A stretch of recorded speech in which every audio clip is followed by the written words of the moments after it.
Hello everyone, कैसे हैं आप सब। आशा करती हूँ स्वस्थ होंगे, अच्छे होंगे, आपकी स्टडी भी बहुत अच्छी चल रही होगी।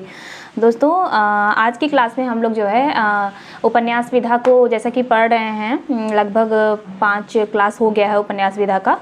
तो उसमें हम लोगों ने 26 जो है उपन्यासकारों को अच्छे से पढ़ा, उनसे संबंधित जितने भी महत्वपूर्ण उपन्यास हैं उसको अच्छे से कवर किया, और जो भी उस उपन्यास के जो है वर्ण विषय हैं उसको भी अच्छे से पढ़ा एग्ज़ाम के पॉइंट ऑफ व्यू से। तो दोस्तों, आज की क्लास को जो है आगे बढ़ाते हैं। इस प्रकार हमारे जो है 26 उपन्यासकारों को हम लोगों ने बहुत ही बारीकी से पढ़ा। वो चाहे आप टीजीटी की तैयारी का टारगेट हो आपका, या नेट जेआरएफ का हो, या फिर एलटी जीआईसी किसी भी प्रकार का एग्ज़ाम हो। दोस्तों, इस नोट से उम्मीद करते हैं आपको बहुत ही ज़्यादा लाभ मिलेगा। तो जो भी मेरे इस चैनल पे नए आए होंगे वो जो है जाके ज़रूर सब्सक्राइब कर लें, क्योंकि यहाँ आपको कंप्लीट हिंदी गद्य साहित्य, हिंदी साहित्य का जो है पूरा जो है पाठ्यक्रम आपको मिलेगा स्टेप बाय स्टेप करके। जैसे कि मैं एक दिन आप लोग को गद्य साहित्य, एक दिन पद्य, और इसी क्रम में जो है जैसे ही कोई टॉपिक ख़त्म होगा तो मैं व्याकरण स्टार्ट करूँगी पढ़ाना। और दोस्तों, आप लोग ऐसे मन लगा के पढ़िए और लास्ट तक मेरी जो है पूरी क्लास को आप लोग देखिएगा, ठीक है। तो चलते हैं, हम लोग इस श्रृंखला को आगे बढ़ाते हैं। तो 27वें उपन्यासकार कौन है? फणीश्वर नाथ रेणु, ठीक है। फणीश्वर नाथ रेणु हैं। इनकी क्वालिटी क्या है भाई, ये किस पे उपन्यास ज़्यादा लिखते थे? तो फणीश्वर नाथ रेणु हिंदी में आंचलिक उपन्यास, ठीक है। क्वेश्चन ये भी पूछ सकता है कि फणीश्वर नाथ रेणु जो है किस प्रकार के उपन्यासकार थे? तो ये जो है आंचलिक उपन्यास के जन्मदाता के रूप में इनकी सर्वाधिक प्रसिद्धि हुई है। अब आपके मन में आता होगा कि आंचलिक बिल्कुल आना चाहिए, क्योंकि जो है दोस्तों हम लोग एक एक छोटी छोटी चीज़ों को क्लियर करते हुए पढ़ेंगे। तो अंचल, अब आप ऐसे समझिए, इसको मैं जो है आपको अलग अलग करके समझाती हूँ। अंचल का शब्द होता है दोस्तों, उसका अर्थ होता है जनपद या क्षेत्र, ठीक है। जिन उपन्यासों में किसी विशेष प्रदेश के, ठीक है, किसी विशेष प्रदेश बोलिए या विशिष्ट प्रदेश, ठीक है, जिन उपन्यासों में किसी विशेष प्रदेश के जनजीवन का संपूर्ण चित्रण प्रतीकों के माध्यम से हो तो वो आंचलिक उपन्यास कहा जाता है, ठीक है। अब मोटे तौर पे ये समझिए कि इन उपन्यासों का जो उद्देश्य होता है वह किसी विशिष्ट अंचल के समग्र जीवन का विशद चित्रण होता है। उसमें उनका जो है जनपद की जो भूभाग होती है, सभ्यता, रहन सहन, वेशभूषा, रूढ़ियाँ इत्यादि जो है सारी चीज़ें उस उपन्यास में जो है समाहित होती हैं। तो दोस्तों, इसको जो है आप आंचलिक उपन्यास को अच्छे से समझ गए होंगे इस प्रकार से। तो जैसा कि अब देखते हैं अब इनका उपन्यास कौन कौन सा है फणीश्वर नाथ रेणु का। यह जो है आंचलिक उपन्यास के जन्मदाता के रूप में प्रसिद्ध है। इनका पहला उपन्यास है मैला आंचल। मैला आंचल, जो कि 1954 ईस्वी में प्रकाशित हुआ। दोस्तों, जो भी लोग यूजीसी नेट की तैयारी कर रहे होंगे उनको ये जो मैला आंचल उपन्यास है इसके बारे में डिटेल से पढ़ना होगा। अगर आप लोग कहेंगे तो मैं जो है जो भी नेट के पाठ्यक्रम में कम से कम मान के चलिए 18 या 19 उपन्यास हैं, तो अगर आप लोग कहेंगे तो मैं उसको भी जो है डिटेल में आप लोग को पढ़ाऊँगी। फ़िलहाल हम लोग जो है महत्वपूर्ण पहले उपन्यास को अच्छे से ख़त्म कर देते हैं, फिर आप लोग जैसा अगर कहेंगे कमेंट में तो मैं जो है अलग से मैला आंचल को आप लोग के सामने एक महत्वपूर्ण सारांश और जो भी इसके पात्र का कथन है वो सब भी मैं आपको नोट डाउन करा दूंगी, ठीक है। तो पढ़ते हैं। इनका जो है पहला उपन्यास है मैला आंचल, जो कि 1954 ईस्वी में प्रकाशित हुआ। इस उपन्यास की जो कथा भूमि थी वह उत्तरी बिहार के पूर्णिया जिले के मेरीगंज गाँव, ठीक है। अब ये देखिए दोस्तों, मैं ये हाईलाइट इसलिए कर रही हूँ क्योंकि उपन्यास दे देता है, और जैसे अभी ढेर सारे हम लोग उपन्यास पढ़ेंगे तो उनके जो है उस उपन्यास में जिस भी गांव क्षेत्र का जो है चर्चा किया गया है उनके बारे में है, तो वो गांव भी आप लोग को जो है अच्छे से पढ़ना पड़ेगा, ठीक है। अब वो चाहे गोदान पढ़ें हम लोग या मैला आंचल पढ़ें, ठीक है, राग दरबारी पढ़ें, तो सबके जो है गांव भी पूछ देता है जिस उपन्यासकार में जिस भी गांव का उल्लेख हुआ है। तो मैला आंचल में मेरीगंज गांव की कथा अंचल है, ठीक है। तो ये आप लोग पॉइंट याद रखिएगा। फिर अगला की परती कथा। परती कथा जो है 1957 ईस्वी में प्रकाशित हुई। यह जो है पूर्णिया जिले के परानपुर गाँव, देखिए फिर एक गाँव आ गया,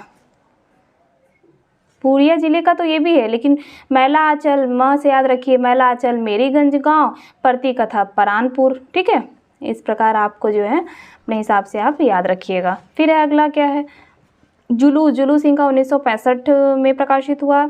इसका जो है विषय नहीं पूछता है, पूछता मैला आंचल का ही है, इसलिए मैंने आपको नोट डाउन करा दिया। और अगला है क्या, कितने चौराहे 1966 ईस्वी में प्रकाशित इनकी उपन्यास है। फिर है पलटू बाबू रोड। ठीक है, ये भी इनका इम्पोर्टेंट उपन्यास है। किसका है पलटू बाबू रोड? 1979 में फणीश्वरनाथ रेणु का है, जो कि पूर्णिया जिले के एक बंगाली परिवार की चारित्रिक पतन की कहानी है। ठीक है, यह उपन्यास कौन सा? पलटू बाबू रोड। यह उपन्यास रेणु का लघु उपन्यास है। ठीक है, यह उपन्यास पटना से प्रकाशित मासिक पत्रिका ज्योत्सना, ये देखिए आप लोग जो है दोस्तों, हम लोग हिंदी व्याकरण में पढ़ेंगे जब वर्डों की शुद्ध जो चैप्टर, ये ज्योत्सना बड़ा कन्फ्यूजन करता है।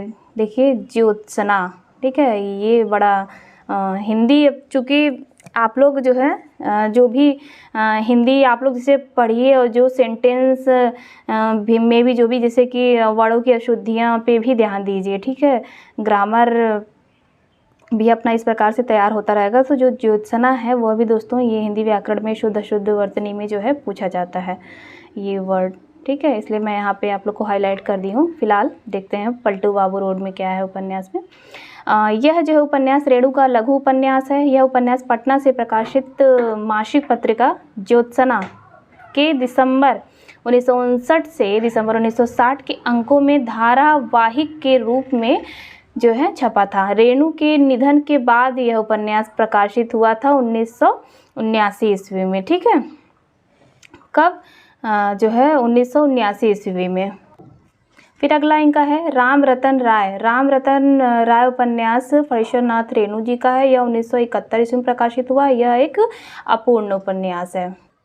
अब अगला हम लोग पढ़ने वाले हैं नागार्जुन। ठीक है, नागार्जुन का उपन्यास भी बहुत पूछता है एग्जाम में, तो देखते हैं। नागार्जुन जो थे वह प्रगतिशील चेतना के आंचलिक उपन्यासकार थे। ठीक है, प्रगतिशील चेतना के आंचलिक उपन्यासकार थे। नागार्जुन की यह उपन्यास है रतिनाथ की चाची 1948 ईस्वी में प्रकाशित हुई।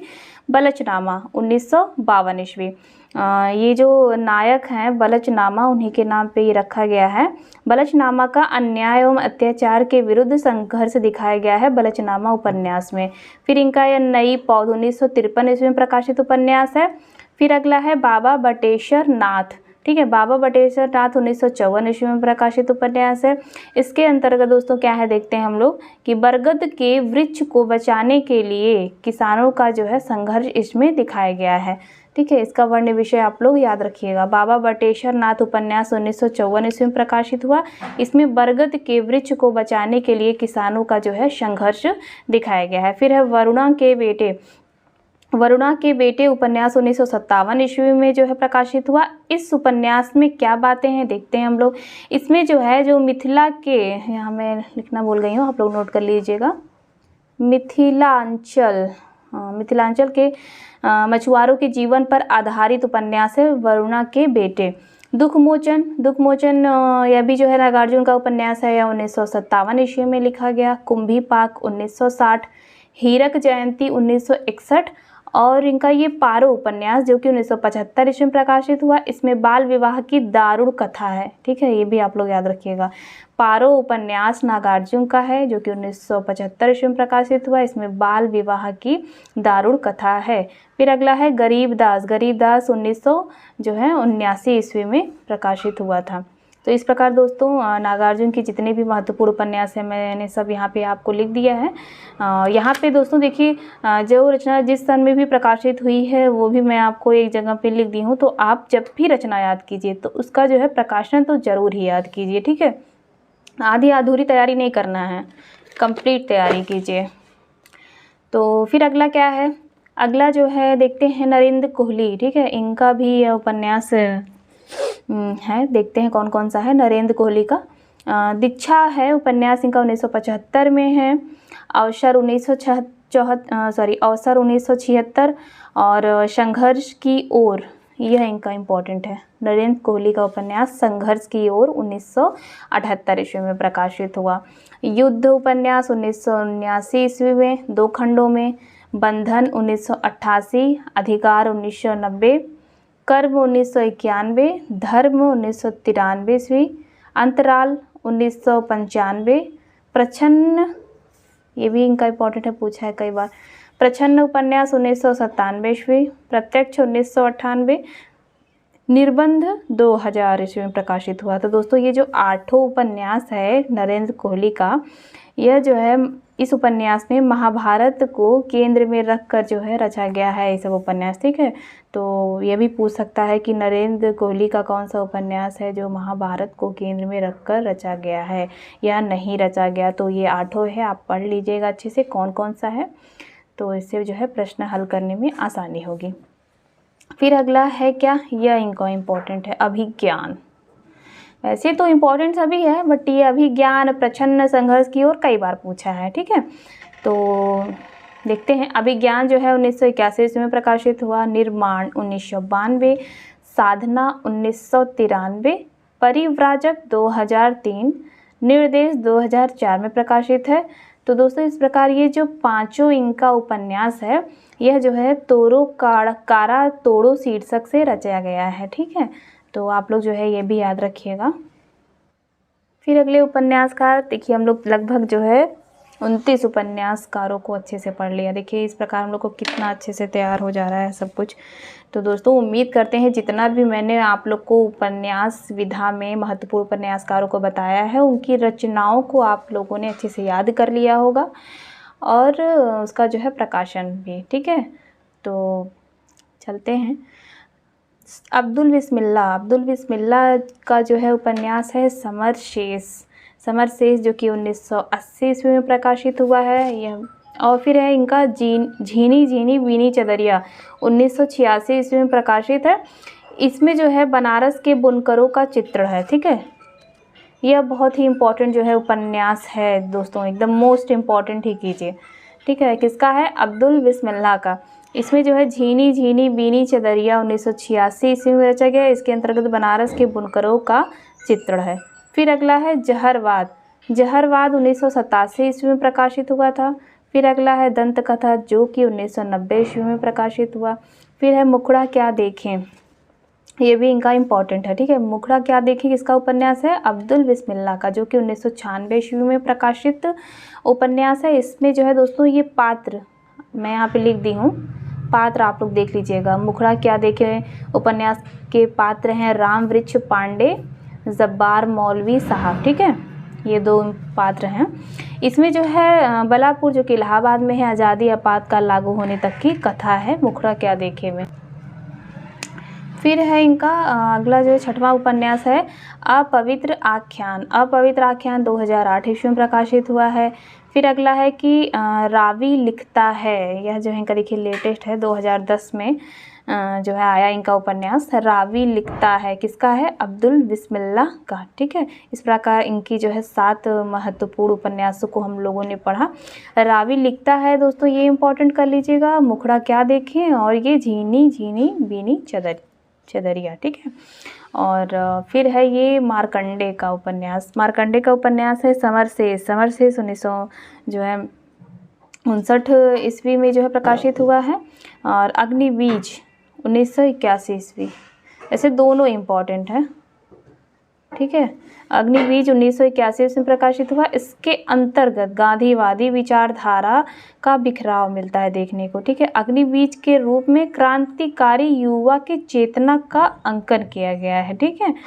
तो किसी भी प्रकार से प्रश्न आए इसमें, चाहे ये दे दे कि गांधीवादी विचारधारा का बिखराव जो है मार्कंडे के किस उपन्यास में है, तो अग्निबीज में है, या अग्निबीज के रूप में क्रांतिकारी युवा चेतना का अंकन किया गया है। फिर अगला दोस्तों, अब ये देखिए महिला उपन्यासकारों को हम लोग पढ़े। हम लोग लगभग जो है 2 महिला उपन्यासकारों को पढ़ लिया है। पहले क्लास में मैंने उषा प्रियंवदा और चित्रा मुद्गल को भी बता दिया है। आज मैंने महत्वपूर्ण 3 उपन्यासकार जो महिला हैं इनके जो है उपन्यासों को देखेंगे। तो देखते हैं मृदुला गर्ग मृदुला गर्ग जो है महिला उपन्यासकार हैं, इनकी जो है उपन्यास है उसके हिस्से की धूप जो कि 1975 ईस्वी में प्रकाशित हुई है, वंशज 1976, चितकोबरा 1979 और अनित्य 1980, मैं और मैं 1980, कठगुलाब 1996 ईस्वी में। ठीक है, फिर अगला है अलका सरावगी। अलका सरावगी का क्या है उपन्यास देखते हैं, कली कथा बाया वाई पास 1998 ईस्वी में प्रकाशित उपन्यास है। फिर है शेष कादम्बरी जो कि 2001 ईस्वी में इनकी प्रकाशित उपन्यास है। फिर है अगला कोई बात नहीं 2004 में। फिर अगला है एक ब्रेक के बाद, ये भी बहुत पूछता है वैसे तो शेष कादम्बरी और एक ब्रेक के बाद और कली कथा कई बार पूछा है अलका सरावगी का। ठीक है, तो एक ब्रेक के बाद 2008 ईस्वी में प्रकाशित हुआ है। फिर है मन्नू भंडारी। मन्नू भंडारी का जो है दोस्तों 2 उपन्यास है। ठीक है, कौन कौन सा है, आपका बंटी उपन्यास। जैसे कि मैंने बताया कि नेट के पाठ्यक्रम में लगभग 17 या 18 उपन्यास हैं, उसमें हम लोगों को आपका बंटी जो उपन्यास है उसको भी अच्छे से डिटेल में पढ़ना है। ठीक है, फिर भी जो भी यहाँ से पूछ सकता है, मैं थोड़ा सा आपको बता दी हूँ कि आपके बंटी उपन्यास में है क्या, किसका है, मन्नू भंडारी का है जो कि 1971 ईस्वी में लिखा गया। तो यह जो है मन्नू भंडारी का बहुत चर्चित उपन्यास है। ठीक है, इसमें जो है तलाकशुदा दंपतियों के बच्चों पर पड़ने वाले प्रभाव से जुड़ा जो है दिखाया गया है। ठीक है, आपका बंटी उपन्यास में। फिर अगला है महाभोज। ठीक है, महाभोज 1979 ईस्वी में प्रकाशित है मन्नू भंडारी की जो है उपन्यास। फिर जो है अगली जो है 35वां हम लोग अब 35वां तो उपन्यासकार को पढ़ने जा रहे हैं, बट लास्ट में हम लोग जो है 3-4 महिला उपन्यासकारों को पढ़ते हैं। तो उसमें जो है अब ये लास्ट भी हम लोग का है ममता कालिया, उनका पढ़ते हैं कौन कौन सा उपन्यास है। तो इस प्रकार से 35 जो है हम लोग के महत्वपूर्ण उपन्यासकार अच्छे से कवर हो जाएंगे दोस्तों। तो पहला क्या है, ममता कालिया का उपन्यास बेघर 1971 ईस्वी में प्रकाशित हुआ है। फिर है नरक दर नरक जो कि 1975 ईस्वी में, प्रेम कहानी 1980, साथी लड़कियां एक पत्नी के नोट्स। ठीक है, ये भी इनका इम्पोर्टेंट है। दुखम सुखम भी ममता कालिया का है जो कि 2009 में प्रकाशित हुआ था। ठीक है, अब देखते हैं इम्पोर्टेंट क्या है। ममता कालिया का दोस्तों जो है बेघर और नरक दर नरक और एक पत्नी के नोट्स और दुखम सुखम रट जाइएगा। ठीक है आप लोग।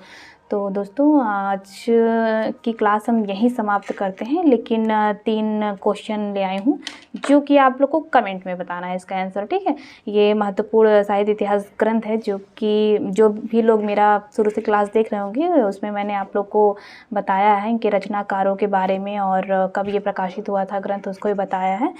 तो देखते हैं आप लोग की तैयारी कितनी अच्छी है, तो आप लोग कमेंट करके ज़रूर बताइएगा। ठीक है, इसका आंसर मुझे। ठीक है, आज का प्रश्न यही है, हिंदी साहित्य की भूमिका किसका ग्रंथ है, किसने लिखा, और सन भी आप लोग बताइएगा। ठीक है, फिर है दूसरा प्रश्न, हिंदी साहित्य का आदिकाल। ठीक है, फिर है तीसरा, हिंदी साहित्य का वैज्ञानिक इतिहास। तीनों का जो है दोस्तों आप लोग कमेंट में मुझे इनके जो है रचनाकारों के नाम बताइए और कब यह प्रकाशित हुआ था। ठीक है, तो दोस्तों उम्मीद करते हैं क्लास आपको अच्छी लगी होगी। तो प्लीज़ दोस्तों ज़रा सा भी अच्छा लगा होगा तो लाइक ज़रूर कर दीजिएगा। ठीक है, तो आज की क्लास हम यही समाप्त करते हैं। तब तक के लिए धन्यवाद। ऑल द बेस्ट, अच्छे से पढ़ाई करते रहिए।